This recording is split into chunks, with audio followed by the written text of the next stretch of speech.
Hi, I'm Eric Bolling in for Bill O'Reilly. Thanks for watching this special edition of the Factor Election 2016.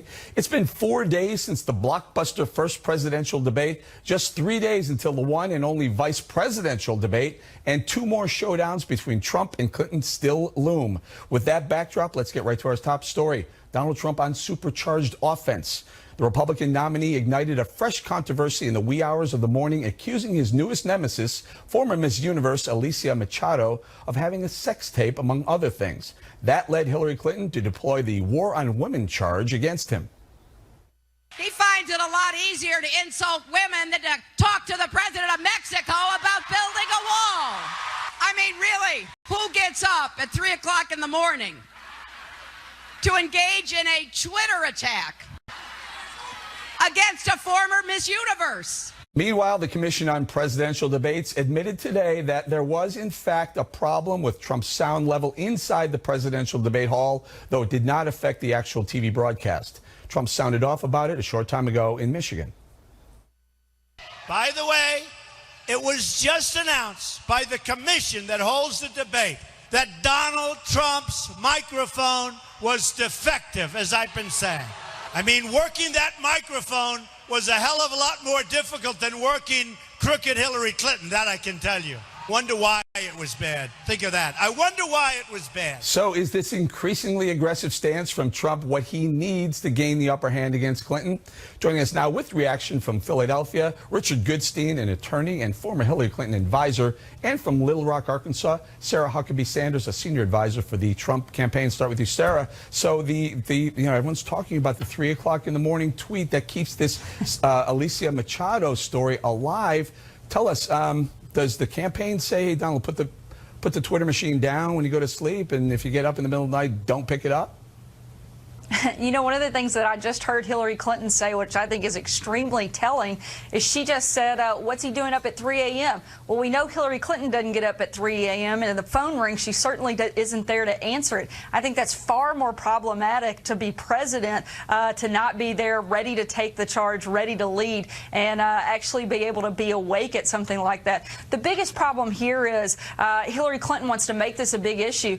The problem with that is the most offensive thing that's been said on the campaign trail this year, and probably in modern politics, is what Hillary Clinton said about millions of Americans, including millions of American women, and that's that they're deplorable and irredeemable. That alone disqualifies her from being president, the utter contempt that she has for so many Americans across this country. You know, Richard, we played the ad, this Trump ad hitting Hillary Clinton. Now, why, and when she kind of very loudly wondered why she wasn't up by 50%, and then they go through the reasons why she wasn't up by 50%.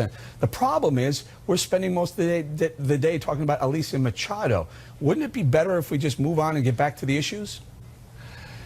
A problem for who? Look, the fact of the matter is, what Sarah just said, the suggestion that somehow Hillary is not physically up to this, any of the 84 million people who watched that debate the other night saw one person in a red suit who was totally vibrant till the end, and the other guy just was kind of leading on that podium and kind of flagging from about 30 minutes on for the last 60.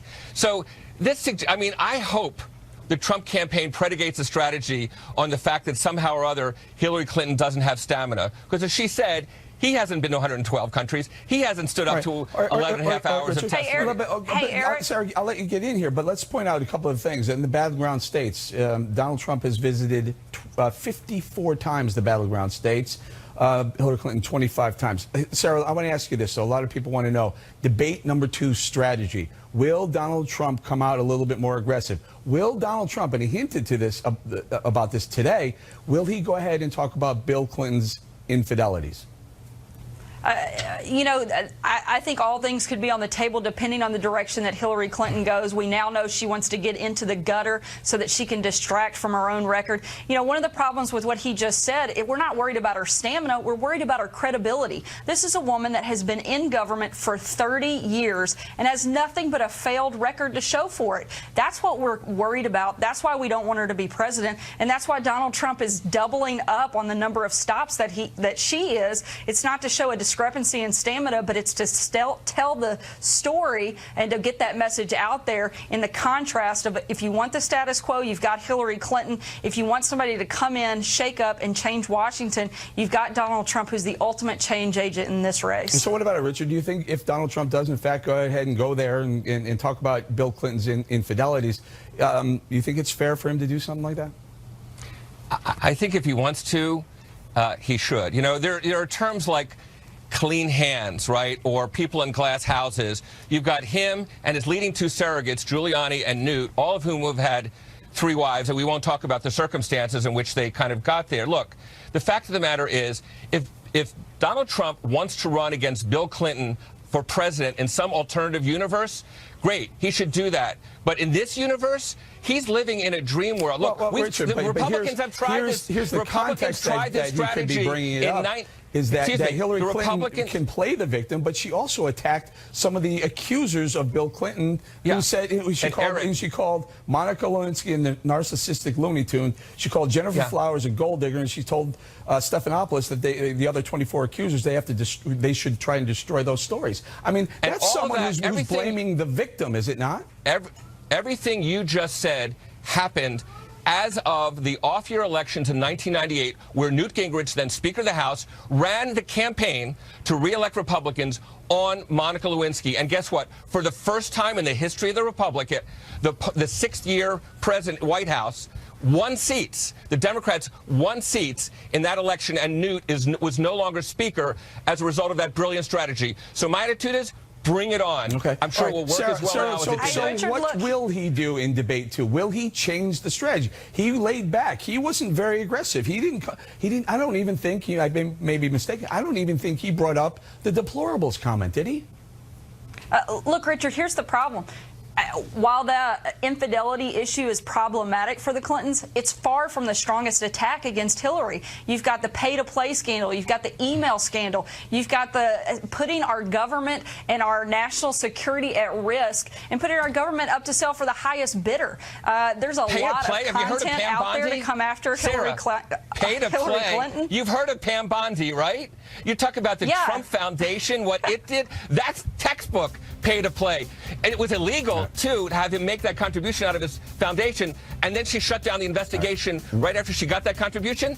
That is textbook pay-to-play. Guys, the debate goes on about the debates coming up. We're going to have to leave it right there. Sarah, Richard, thank you very much. Up next, billionaire provocateur Mark Cuban hits the no-spin zone and talks presidential debates and athletes protesting the national anthem. We'll be right back with that.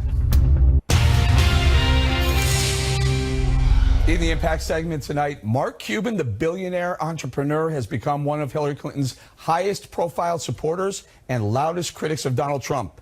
I spoke with him earlier today. So let's talk a little bit about yesterday when Hillary Clinton was on the campaign trail, feeling very good about her debate performance, and actually invoked the name of Mark Cuban as maybe being a little bit of help and support during the debate. Listen. At the debate the other night, one of my well-known supporters, Mark Cuban, was there in the front row, and he really, I think, unsettled my opponent. So what do you think, Mark? Are you going to take credit for unsettling Donald Trump to the point where she won the debate? And by the way, do you think she won the debate? A, I think she won the debate hands down. B, no, I'm not taking credit. I don't think I was the one unsettling him, but I certainly unsettled Rudy Giuliani.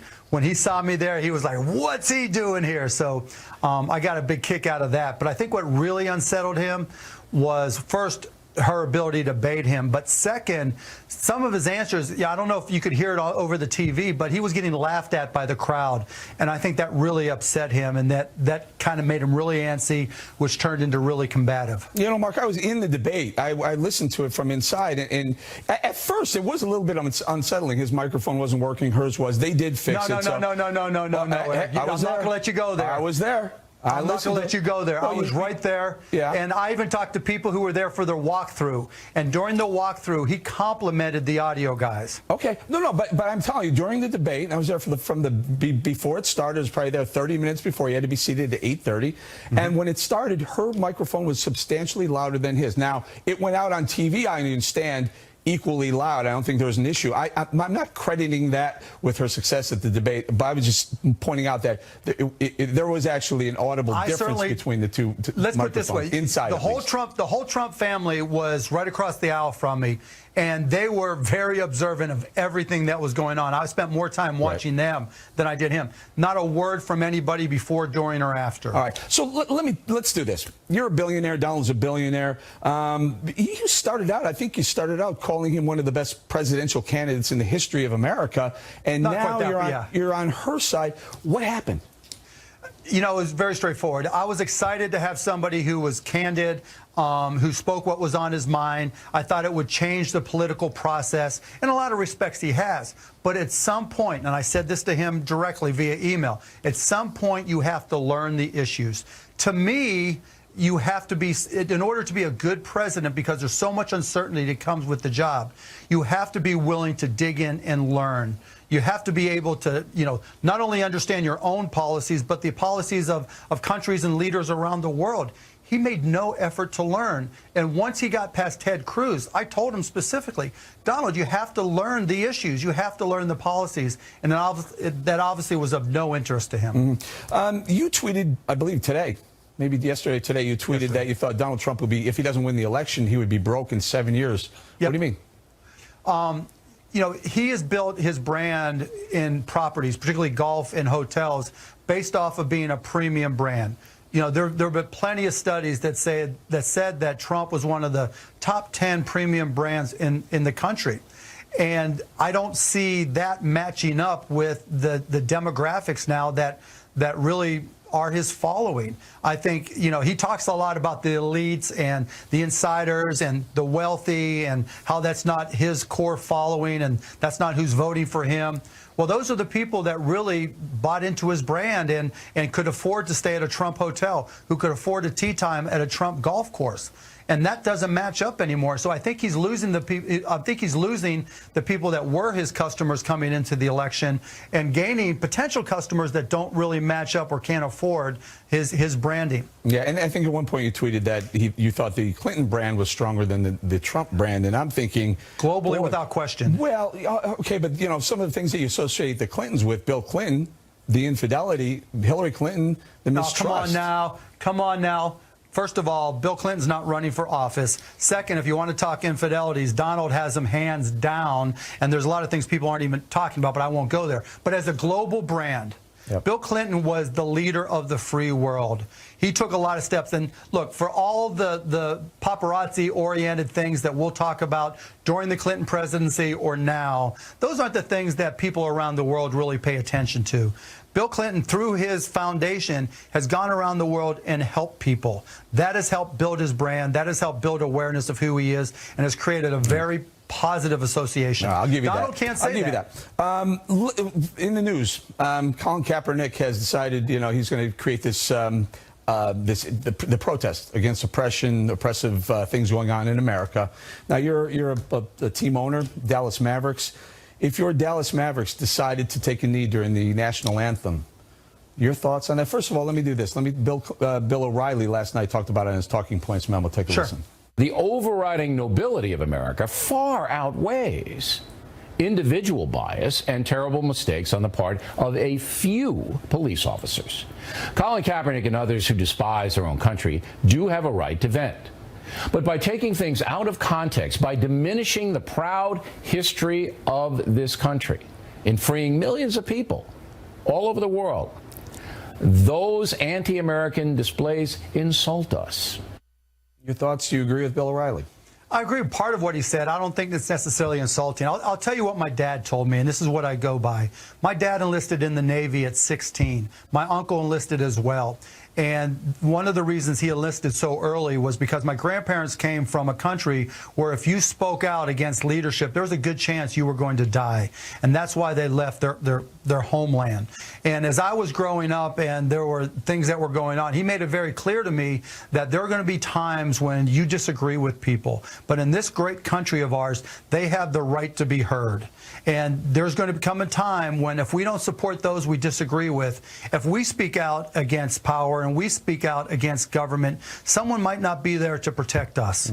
And so what I told our players in our meeting on Monday before I left for the debate, I said, look, guys, I'm going to stand there with my hand on my heart. My family is going to stand there with their hands on their hearts. But whatever you decide to do, just tell me up front. Do it as a team, and I will support you. Because in this country, just like my father and my uncle taught me, we have a First Amendment, and we will support it. Because if we don't support those we disagree with, when the people in power come for me and come for those that I love, there will be no one there to support us. All right, Mark Cuban, great friend, great American, just picking the wrong side this time around in this election. Mark, thanks for joining us. Appreciate it, buddy. Never boring talking with Mark Cuban. And a footnote, we spoke with Cuban earlier today before the Commission on Presidential Debates admitted there was an issue with Trump's sound level inside the debate hall, but not on the television broadcast of the debate. But right there, next on the rundown, a wave of new post-debate polls just out, and they may not have the news Hillary Clinton was hoping for. Right back with that. In the Campaign 2016 segment tonight, the state of the presidential race. There's a flood of new post-debate polls out today. The new Fox poll of likely voters shows Hillary Clinton with a modest 3-point lead over Donald Trump. That's a 2-point gain for Clinton since early September.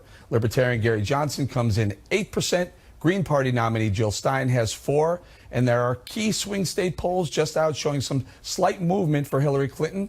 Joining us to analyze, Caitlin Huey-Burns, political reporter for Real Clear Politics, along with Arnon Mishkin, director of the Fox News Decision Desk. Arnon, we'll talk to you very quickly. So this Fox News poll is a change from prior to this debate to after the debate. Precisely. So Donald Trump stayed the same at 40%, right? Yes. Hillary Clinton had a 1-point lead prior to the debate. Something like that. And now she has 3. Exactly. So she moved up 2 ticks. That's right. And he stayed the same. Any surprises in that? I think that the big surprise in that is that, frankly, she has not closed the deal. Clearly, she had a great week this week. She did very well in the debate. 61% of voters in the Fox News poll said she won the debate. And she's continued to talk about that for the rest of the week.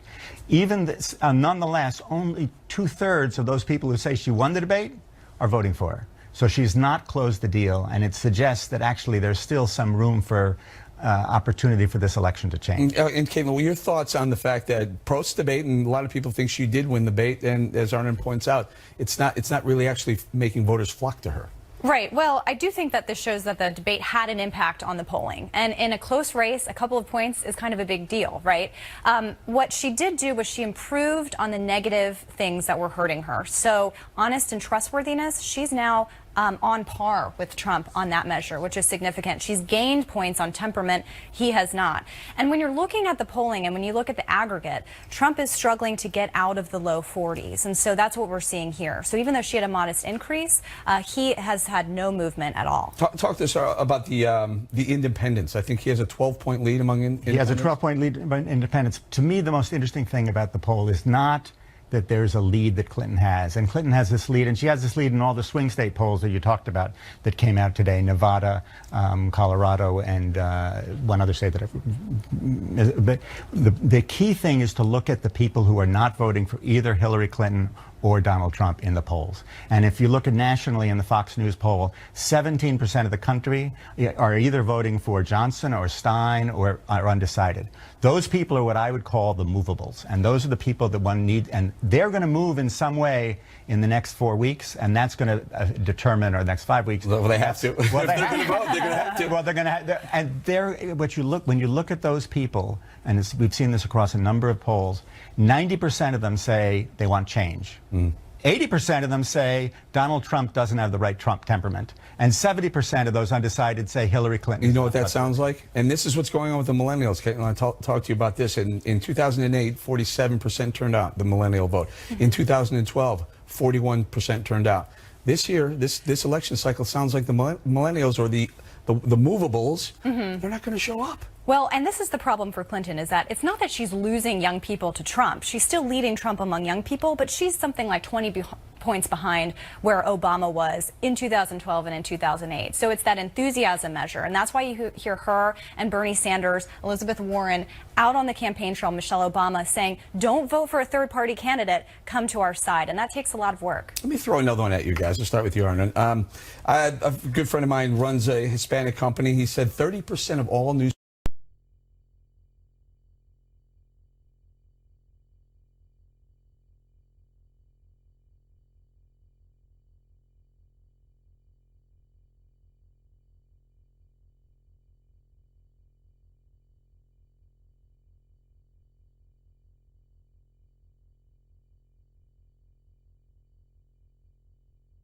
Well, here's the thing. Republicans have been trying to reach out to Latino voters on that measure, talking about business, talking about the economy. The problem is that Trump is not doing those things. He's not messaging to them on the economy. He's not really talking about the economy right now. I mean, we've seen over the past week, he's talking about lots of other things except for the issues at hand. So that's the problem here, that Republicans feel like they have a message, but they don't have a candidate who's giving that message to this group. An untapped asset to Donald Trump. He's the guy who's perceived as better on the economy. Hispanics are very, very in tune with what's going on in the economy. 27 million Hispanics are going to vote this time. He has not reached out to the Hispanic population. He's tried to reach out to the African-American population. There's some argument about, is he doing that to reach out to African Americans, or is he doing that to reach out to whites who are skeptical about him? Right. But at the same time, but he's not reached out to the Hispanics. Right. The one thing he's done, I think, very effectively is that he is the candidate of change.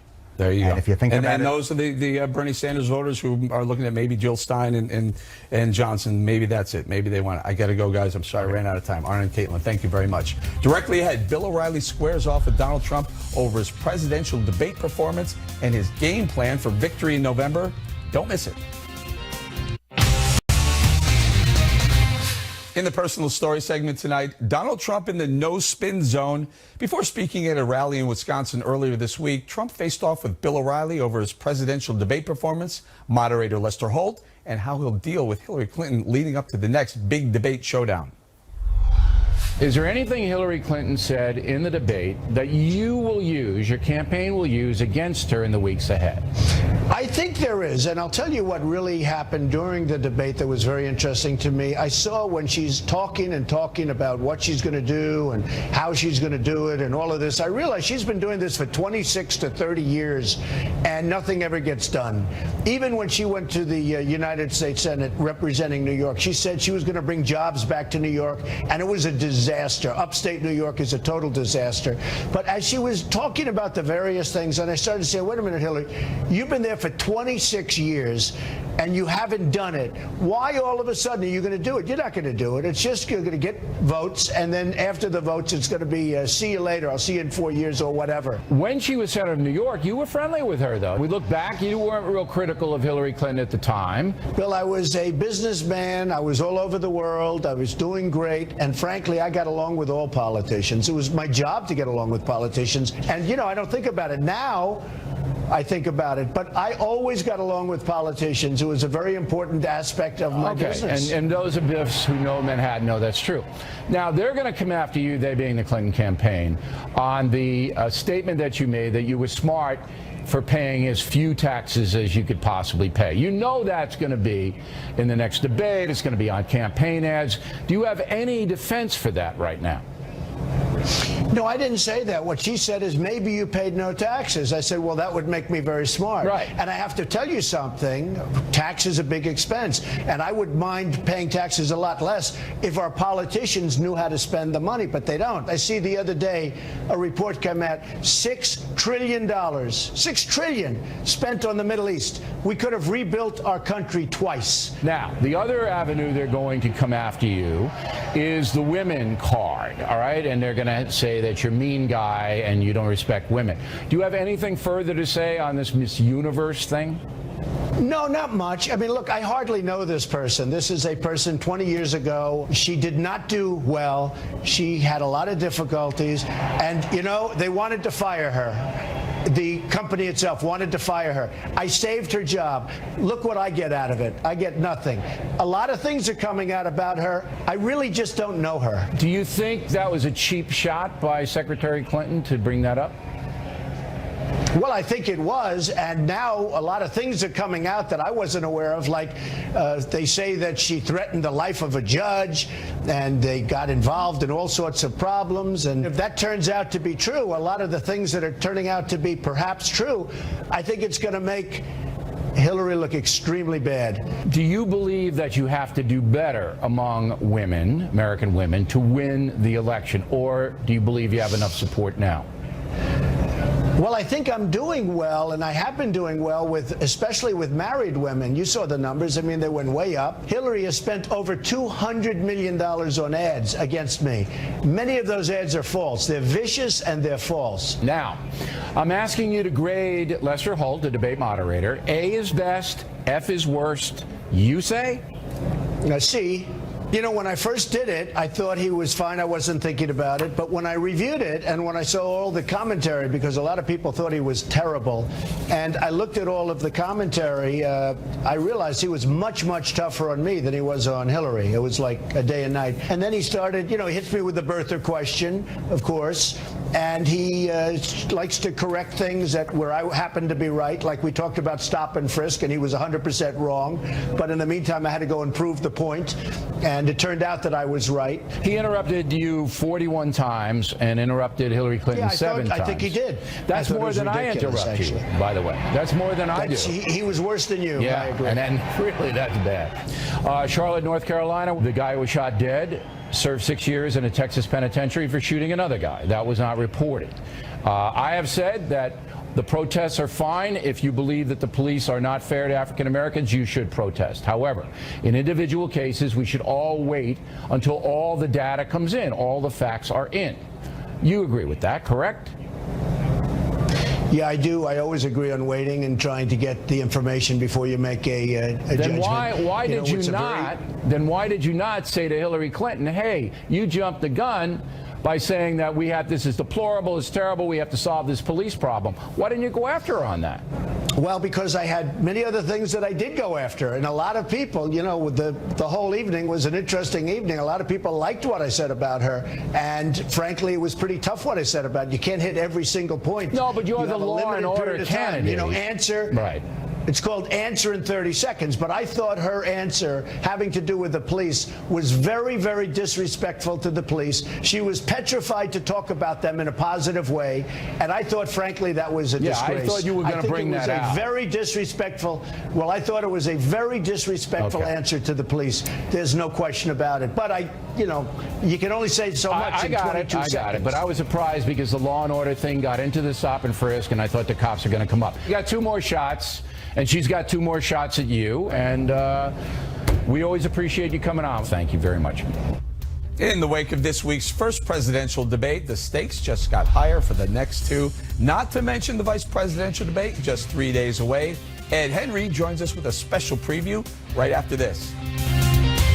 Thanks for staying with us for this special edition of the O'Reilly Factor Election 2016. I'm Eric Bolling in for Bill O'Reilly, and in the Factor follow-up segment tonight, the presidential debates. The first one is in the bag. The first and only vice presidential debate is just 3 days away, and the remaining 2 presidential face-offs could not be more critical for Donald Trump and Hillary Clinton. Joining us now to analyze, Fox News chief national correspondent Ed Henry. Ed, let's start with well, we talked about the presidential debates. Let's talk about the VP debates. I mean, what do you expect out of that? Two kind of low-key guys? Yeah, and they're more policy-based, and I think there'll be less of the personal attacks. Out on the road, you hear a lot of people in both parties saying, you know, if you flip these tickets, it'd be a lot less of a circus and a lot more serious talk about policy. I mean, both of these people, I think Mike Pence and Tim Kaine, both of them show that Donald Trump and Hillary Clinton have pretty good judgment in terms of picking people. In both cases, they've helped the base a little bit, but also they've been out there, they've been good surrogates, but they haven't been what you normally see from VP, which is the attack dog, the red meat. And you know why? Because the top of the ticket is doing all of that. They are attacking the heck out of each other. They don't need the number 2 to do it. So how could it be any tougher, any nastier than we see at the top? Ed, we're so used to the attacks. If we sit down for a policy debate with the VPs, we might all fall asleep. People that was going to fall asleep. Yeah, so you don't think it could end up being a surprise. I think expectations are so low for the VP debate that maybe something interesting will happen. But the truth of the matter is, everybody in both parties, senior officials, tell me they're waiting for the second presidential debate. That's the main event. You know, and is there going to be any changes? I'd assume Hillary Clinton wants to do the same thing because she feels like she did a good worked job. for her. I was talking to some people very close to Donald Trump today who say, look, where they think they scored very well is obviously the first 20, 30 minutes on the message of you've been at it for 30 years, you're all talk, no action. Hillary Clinton, when you go back and look at the tape, had no real answer to that. And it's a mystery as to why Donald Trump moved off of that, number one. Number two, I heard from one person inside Donald Trump's camp that a line of attack they were planning to use, but he didn't use for whatever reason. Why not? Maybe he forgot. Maybe there was a lot happening.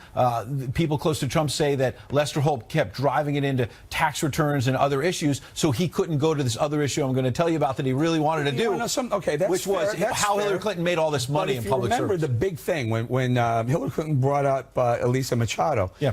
Lester Holt asked him a different question. She said, Donald Trump, you've called her, she commented about her looks. She didn't look presidential. Right. He commented, and then she took it and she flipped it. And that's where Donald Trump has to learn something between the first and second debates. You put your finger right on it, which is that all of this talk about Lester Holt is a distraction. If he asks you about your tax returns, you can pivot to anything you want. What I hear inside the Trump camp is some line of attack he wanted to use but did not is, how did she leave the White House saying we're flat broke, then make tens of millions of dollars, speeches, books, the foundation, all of this stuff. And meanwhile, the Clintons are attacking Donald Trump for making money as a businessman when they've both been in public service making tons of cash. That was a line of attack left not on the table, but under the table somewhere. And Donald Trump's got to bring that in. Debate 101. Answer the question you're asked in one sentence and spend the next 90 seconds on whatever you want to talk about. Much more effective at that. But look, Donald Trump is a businessman who's been through all kinds of pitfalls, bankruptcies, and has always come back. People have counted him out. Let's not forget, in 2012, who won the first debate? Mitt Romney. And then he's got his clock clean later. So the first debate might not matter. Newt said don't bring up the indiscretions of Bill Clinton. Newt said don't do it. Donald Trump has to winning in the polls, if it's not turning for him, does he do that? If he makes this even nastier and then it becomes boomerang on Donald Trump, it's a race about him. He only wins this race. When you talk to people in both parties, they tell me privately, Donald Trump wins this race if it's about Hillary Clinton. If it's about him, he's more likely to lose. Meaning, look at her record, Syria, Benghazi, all the foreign policy problems and challenges, and the fact that, again, on the domestic front and overall leadership, when asked, what have you done for 30 years beyond give speeches, she had no good answer. Tell you what, so 3 days, we have a VP debate. 10 days, we have a presidential debate. 10 days after that, another presidential debate. Boom, boom, boom. This thing is in the next 23 days. That's where the sweet spot is. Get the seatbelt ready. Get the seatbelt ready. Thank you very much, Great Ed. Up ahead, Geraldo Rivera opines on the mainstream media's hysteria over Donald Trump this week. My blood pressure might reach dangerously high levels. Don't go away. In the Back of the Book segment tonight, the reason I took a triple dose of blood pressure medicine today, Mr. Geraldo Rivera. He joins us now. Geraldo, first let's talk about the USA Today. The newspaper has a policy of not-endorsing candidates that came out today in their history. They've never done it before. But today they decided to say, you know what, we're not going to endorse, but we're going to tell you don't vote for Donald Trump. Your thoughts? Well, it's not just the USA Today. You have the Arizona Republic. Also owned by Gannett, for the record. Dallas Morning News, San Diego Union Tribune, Cincinnati Enquirer. I think sometimes you live in a bubble and don't realize how much of the Republican establishment has rejected Donald Trump. And it seems to be growing. Every time he does one of these outrageous stunts, like the Miss Universe in the last debate, he loses more of the establishment, I believe. You know, one of the things, like Republicans, New York Republicans. Establishment, Geraldo? What do you mean? Well, I mean, like George H.W. Bush, Mitt Romney. He hasn't had the establishments for 15 months now. They're something is motivating these editorial boards to take a position about Donald Trump says they're losing subscribers. He said you lose a couple last-ditch effort to get people interested. You lose a couple here or there. Even look at the Chicago Tribune. I was with the Tribune Company for like 12 years. Tribune Company is the solid rock of the Republican establishment. They didn't go so far as to endorse Hillary Clinton. They endorsed Gary Johnson, who can't even name one foreign leader. The day after, he couldn't name one foreign leader. Who is that? That's the Wrigley family or Ricketts? Who owns a Tribune? Anyway, the point is, the day after He can't name one single foreign leader that he looks up to. 10, 20 days after he says, what is Aleppo? They come out and endorse Gary Johnson. What's that Exactly. all about? Detroit News also, the same thing. Because Donald Trump, in his intemperance, really is giving a lot of people the vibe that he is unsuitable to have the nuclear codes. It is. You can't start tweeting at 3 in the morning. Don't endorse because anybody, you're but angry. Gary Johnson, you really want that guy with the nuclear codes? I wouldn't endorse Gary Johnson to be the mayor of Hoboken. You know, it's just, it is what it is. The fact is that Donald Trump is not attracting people who traditionally would buttress the socially conservative These editorial boards Republicans. are making a statement. That's all they're doing. They're not legitimately endorsing anybody. You can suggest that editorials don't mean anything, but after a while they start to mean something. Let's talk a little bit about Howard Dean, who tweeted that, for whatever reason, decided to tweet post-debate that Donald Trump may have alluded to the fact he may have had a coke problem. That's why I was sniffling during the debate. Everybody noticed Donald Trump sniffing. I think Howard Dean's the only person that went to that outrageous, unsubstantiated, wild, and very hurtful rumor. And today, I think you were right. I heard you with Mark Cuban, excellent interview. You were right. There were audio problems. The debate commission has admitted today that there was something wrong with his microphone. I think they had it jacked up too high, and that's why you could hear him breathing in a way that was unnatural. But for Howard Dean to say that, and he doubled down on MSNBC saying it. It's totally jerky. Then today he said he apologized for innuendo. Was it innuendo when he accused him of? I think that it coke was immature. He should be ashamed of himself, and it was really unnecessary. All right, let's get to Alicia Machado. But that's what I mean. Alicia Machado. She set him up. Hillary Clinton absolutely set him up. He could have handled that with ease. He could have said to her, you want to talk about Miss Universe from 20 years ago when, look at the Middle East, there are 300,000 dead Syrians thanks to your administration. Libya, you got rid of Gaddafi and now it's a mess in North Africa. And you want to talk about Miss Universe? Madam Secretary, I submit to you that that's what's wrong with your candidacy and your party, that you're missing the point. But what did he do instead? He went to sleep with a chip on his shoulder. He got up, he starts tweeting, seeming to fuel that whole notion of intemperance. When Mitt Romney was fact-checked by Candy Crowley in the debate, the third debate, and he didn't have it there. He didn't have it in his back pocket. He wasn't ready to come back and say, no, you're wrong. I'm right on this issue. Donald Trump, why didn't he have it there? Why didn't he go back to her and say, this is not what the question was? Because it had nothing to do with the question. Here's what I think. Unprepared. He was unprepared. You can't wing it. Sometimes you just can't wing it. Even you come on the show, I'm here talking to you 3-4 minutes. You read, you do background, you check things out, you try to put things in perspective, you learn what the issue is. You don't just wing it on basic knowledge. He thinks because he's charismatic, and I love the guy. You know, I've known him forever. And I'm so proud of his the way he advanced through the Republican primary process. But you can't. You change if you're Donald Trump. Do you change? You have to. You have get more to. aggressive. Today, for instance, he was in Michigan. He read a teleprompter speech. Thank God. He should just do that, and he should can't really do that in the prep. debate, though. But you sit with really experts. You sit with someone who plays the role of Hillary Clinton. She's going to ask you about how could he not be prepared for birtherism? How could he not be prepared for income? I'll give you a football analogy. I got to go, but I'll give you the football analogy. He played Prevent D. He played Prevent D for the whole debate. Maybe he's got to come out with the West Coast offense, throw some bombs in there. He played wing it. Got to go, Geraldo. Thank you very much. Bill will be back on Monday with analysis of where Donald Trump stands in the election. And I want to congratulate Bill. His book, Killing the Rising Sun, is #1 on every single bestseller list around the world and has already 1.3 million copies in print, which is unheard of in the publishing world. And after picking up Bill's book, you can also check out my book, Wake Up America. But when we come back, thank you. Jesse Waters wreaking havoc at the presidential debate, a sneak peek of a Saturday Waters world you absolutely won't want to miss. Moments away. And before we go tonight, I've cleared my Saturday evening schedule for just one reason, an all-new episode of Waters World. Waters didn't miss his golden opportunity to go to Monday's presidential debate and rattle plenty of cages. David, why did Hillary go so negative right from the jump? She didn't go so negative. I mean, she did with trickle down and trumped up. This is an election. It's a contrast, okay? Does that seem like something you'd do if you were a front runner, go so negative so fast from the get-go? Elections are contrasts, okay? Well, that episode airs Saturday at 8 p.m. Eastern right here on FNC. Don't miss it.